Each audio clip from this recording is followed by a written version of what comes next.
Hey guys, what's going on? It's Jesse Swift. I know it's been a few days and you're probably wondering, where's my reaction to this trailer and this news and that? Well, you know what, there's just been so much going on in the last week, I decided I'd hold off for a few days and just kind of crunch my opinions and thoughts down into one small video regarding a lot of the different news that drops and trailers and such, because most of them I don't have a very strong opinion about and I didn't want to take the time to record a 5 to 6 minute video just for all these different stories. So with that being said, I'd like to get into it. However, I feel like I need to start. There's something opening this weekend, and oh, that's right, Star Wars The Force Awakens. Now, I don't know about you, but I'm a huge Star Wars fan. No, I did not read the extended universe novels or, you know, play every game available, but I love the movies. I think, well, okay, hang on. I love the original trilogy and just what it did for cinema and sci-fi and the fan base that it created. So I will be there on Friday the 18th, opening day. I know most of my friends will be there Thursday for premiere night. And you're probably wondering, Jesse, what happened? Did you get stabbed? Why are you not going to be there on Thursday premiere night? And, well, I don't really have a great answer because you know that I go to every Marvel movie premiere. I saw the Man of Steel first night, and you know, I love going to premieres. I love the atmosphere. I love, you know, I love being with my people. But this is a little bit different. Star Wars is its own entity. There are so many fans across the world. People already, as I speak right now, waiting in line in various theaters across the US and the world in tents and waiting around alleyways and things, and I am, you know, I'm excited as most of those people, I would like to say. However, I do not want to be part of that initial mosh pit that goes in there. I know Friday night's going to be almost just as busy. I'm just thinking it's going to be a little bit of a different environment, maybe a safer environment, and I think for once I can try to test my willpower and wait an extra day. The worst part is going to be completely staying off the internet. We had the world premiere actually just on Monday night, and luckily there hasn't been any spoilers released that I know of. Just a couple really vague reviews of people saying that they liked it, they enjoyed the movie, and that Star Wars is back. It's the first good Star Wars movie since the 80s. So that is good to know. But on Thursday I am definitely going to stay off the internet and avoid spoilers because I want to go in and just have a fresh mindset and no expectations when I go in on Friday. I mean, the marketing's done such a good job of throwing trailer after trailer after trailer at us, and I still know nothing about the movie. You know, I know who the bad guys are, I know who the good guys are, but as far as the plot that fills in the middle, I have no idea what to expect, and I can't tell you the last time that I've gone into a movie not knowing what to expect. So I think it's very refreshing, and I'm looking forward to it. Just 3 more days. But in the realm of Star Wars, similar to Star Wars, we actually had our first, and I would call it a teaser trailer or, you know, maybe announcement trailer, because it just really didn't show us all that much, but that is for Star Trek Beyond. And at least amongst my friends, this is not a popular opinion, I thought the first Star Trek movie was really great and a lot of fun, and I think it brought on a lot of new fans that never cared about Star Trek. The only problem is it looks like the formula has alienated some of the original Star Trek fans. So I feel like they haven't quite found their balance. I myself, as a casual movie-going fan, am very excited for the next entry in the franchise. And I'm not sure if I like the first Star Trek or Star Trek Into Darkness more. Most people didn't like Star Trek Into Darkness, but I thought Benedict Cumberbatch did amazing as Khan, and I think it's very well casted, an interesting story, and just some great popcorn sci-fi action. Some people expect a little more story from their Star Trek movies. I have no preference, so you know, in theory I'm looking forward to this new movie.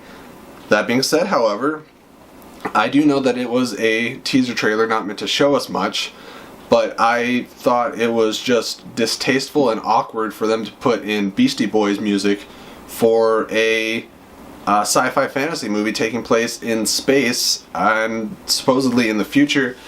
And I realize that it's a callback to the original movie because it's kind of how the first one started out with Captain Kirk as a kid listening to Sabotage.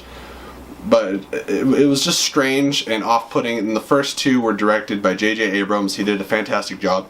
This one's directed by Justin Lin, who directs the Fast and the Furious franchise. And I've only seen one Fast and the Furious movie. Wasn't all that impressed with it. They're not my kind of movies. Problem is, when I watched this trailer, all I saw was Fast and the Furious in space. I want to know where they got a dirt bike in space. I saw Kirk going off a jump on it.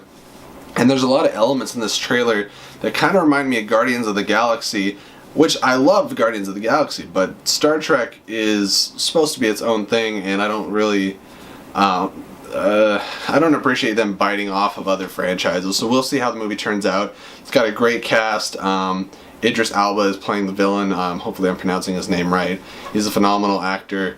So I'm looking forward to the next trailer, and I will say that instead of just saying I'm looking forward to the movie, because, you know, we'll see what happens. But other than Star Trek, we also had a trailer for the new Legend of Tarzan movie. I'll keep it really short and sweet. There's nothing about this trailer that I like. There's nothing about this trailer that I don't like, except for maybe the inclusion of Samuel L. Jackson. I have no feelings towards this movie. I wouldn't say I'm not looking forward to it. It's happening. It'll be there. Maybe I'll rent it on Redbox. Another trailer came out. It was just the week of trailers for Fantastic Beasts and Where to Find Them. Warner Brothers' return to the Harry Potter universe, set to take place many decades before the first Harry Potter movie. I don't know about you, but I grew up with the Harry Potter franchise. Unfortunately, I grew up a little faster than the franchise did, and I grew up reading the books. Shortly after the fourth installment, I was losing interest. I have seen all the movies, and I can't tell if after 4 they started getting worse, or I was just getting too old for the franchise. That being said, I am curious on some level on how this movie is going to do. It has Eddie Redmayne, I hope I'm pronouncing his last name right, as the lead star. He's a very talented actor, so I'd be curious to see him in the lead role. And again, I don't have a lot of feelings towards this movie, so we'll just see how it does and if they are able to spin off another franchise and keep the story going. Because I think there's a really rich environment there. There's a lot of places they could go, and you know, I wouldn't mind exploring the wizarding world once again. And you know, maybe it'll reach out to adults a little more, where I felt like the original franchise kind of failed to do. Surprisingly, and I don't think everybody will agree with me here, out of all the trailers that came out in the last week, the one I actually had the most fun with and rewatched the most time was the Independence Day Resurgence trailer. Now, Independence Day holds a very soft spot in my heart. It's amazing how many space-related movies are coming out here next year. Well, I guess Star Wars is just the end of this year, but, you know, Star Trek and Independence Day. Independence Day I watched for the first time when I think I was about 9 years old. And the reason I remember that is because it was the first movie as a kid to give me nightmares. I thought at the time I didn't know what practical effects meant, but just the design of the aliens was horrifying, and it felt like something, you know, from a kid's point of view that could actually happen. And so it scared me, but at the same time it was empowering to see Will Smith as the hero there, and just, you know, seeing humans overcome the aliens. I don't know, I had a lot of fun with the movie. I think it caught a lot of people's attention originally in the first trailer when they blew up the White House, and the movie did well. It has one of the best speeches, I think, in any movie by Bill Pullman as the president. And honestly, that's what really sold me about this Independence Day Resurgence trailer, is when they showed some of the returning cast. We don't get Will Smith, and they have explained on a viral site that Will Smith's character is dead. So, sorry, spoiler alert, guys. But we do get Jeff Goldblum and Bill Pullman returning, as well as a few other characters and actors coming back. I really appreciate the idea that they're not treating humanity like infants, and if we were to be attacked by an alien race and survive, I do believe that as a country and as a planet we would use that alien technology to our advantage and just advance our military, which is what they've done in the movie here. So when the aliens come back, we are then more prepared, and this is, a lot of people are saying they're not looking forward to this because it doesn't look like the first Independence Day. guess what? It's not the first Independence Day. I think the movie would really have suffered if it tried to rehash the same beats as the first movie and just have us unprepared for an alien invasion once again. I think it gives the audience some credit and also the characters some credit that they're going this direction, and it is going to be a different movie. It might be more of a warlike movie, whereas the first one was just kind of a general destruction movie. But regardless, I'm still really looking forward to it. I think it's going to be fun. I don't know. I'm probably not going to see it opening day. I'm going to wait for some word of mouth. Hopefully it's good and, something to look forward to. And then just the last little thing before I go here is recently a promo came up. Starting today begins the 12 Days of Deadpool. And I know many of you out there are not only Deadpool comic fans, but also really excited for Ryan Reynolds to take on the role of Deadpool in the movie coming out here in February. It was a long time coming, and it'll be good to see it come to fruition. Basically what the video shows is that every day between now and Christmas there's going to be just little droplings in various magazines, People Magazine, Entertainment Weekly, various medias, interviews, things like that. Every day you're going to get a little bit of Deadpool.